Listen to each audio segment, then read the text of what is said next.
now, one of the country's biggest attractions, the Table Mountain has become more of a crime scene than a tourist site.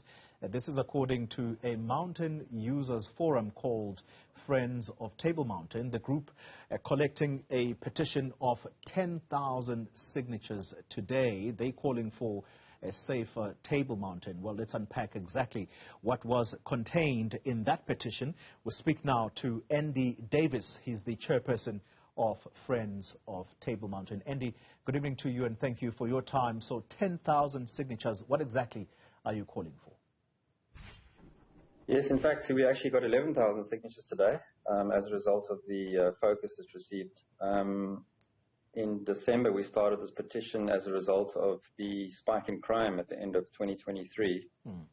And fortunately, we've seen a reduction in crime as a result of more visible policing and a number of important arrests.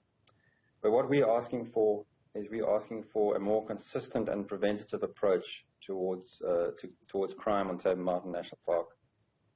We are acutely aware that Table Mountain National Park is very profitable for SANParks. In the previous financial year, they made an income of 300 million rand, and they only spent 97 million rand on the park. So that's a huge profit they're making on the park. And yet we still suffer from this crime issue on Table Mountain National Park. So what we're asking for the minister to intervene and to allocate more budget towards this very important national treasure of ours. This is a UNESCO World Heritage Site, Andy, and the kind of criminal activity that takes place there surely is going to put a blemish on such a tourist attraction. Let's unpack exactly the kinds of things that happen there. I know that muggings are quite prevalent. What else is going on? Look, yeah, the biggest problem obviously is muggings, and we're very worried that at some point mugging is going to escalate into something more serious. In fact, the other day we had a case where a group of hikers were held up by two muggers, and luckily the mountain guide fought back with pepper spray, and one of the muggers actually fell to his death down the cliff. But that could have easily turned the other way and resulted in an innocent civilian's death. So muggings are a problem, but there are a number of other crimes we see on the mountain. We see bark stripping. We see other environmental crimes like poaching and people cutting down the Afro-montane forest for firewood. And the amount of money that just Table Mountain alone makes, how much would you put that at, and could that be put at risk now? Look here, the money that SANParks makes is primarily from the cableway from Boulders Beach, which is a penguin colony, and also Cape Point Nature Reserve. So those are fairly secure areas. But just in terms of the budget, look here, we basically believe that the budget for Table Mountain National Park needs to be doubled. Because based on the fact that we believe we need to double up on rangers, they need to fix fences, they need to install cameras. There's a lot of work that needs to be done. We really need to see a step change from SANParks in terms of management of the park.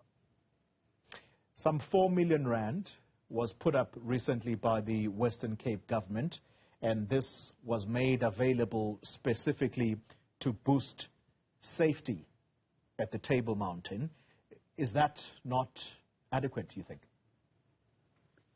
No, look here, that money is being used to bolster the local law enforcement officers, who we are very grateful for. So we're very grateful for what the Western Cape government has done, and also the City of Cape Town. But you know, that money is going to dry up eventually, and that's why we're saying that at the end of the day, the responsibility sits with SANParks. And we know that SANParks has got the money to spend on the mountain, which is very frustrating for us. And that's why we're asking for SANParks to step up to the plate and to spend more money on the mountain. And ultimately what you are looking for, based on some of the demands I see here, it is to develop a long-term plan for installing comprehensive camera network at critical access points.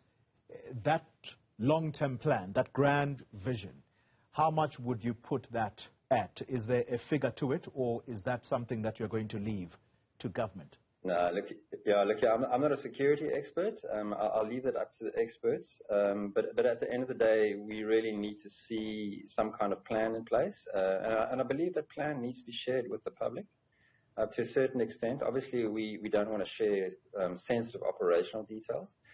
But at the end of the day, as the public, I think we should be able to see some kind of strategic plan saying, we can't spend a huge amount of money now, but in the future we will be able to spend this to resolve these issues. Yeah, and today, as we conclude the conversation, as mentioned earlier, that petition of 10,000 signatures, it was handed over to a government office. Who exactly received it, and by when are they expected to respond?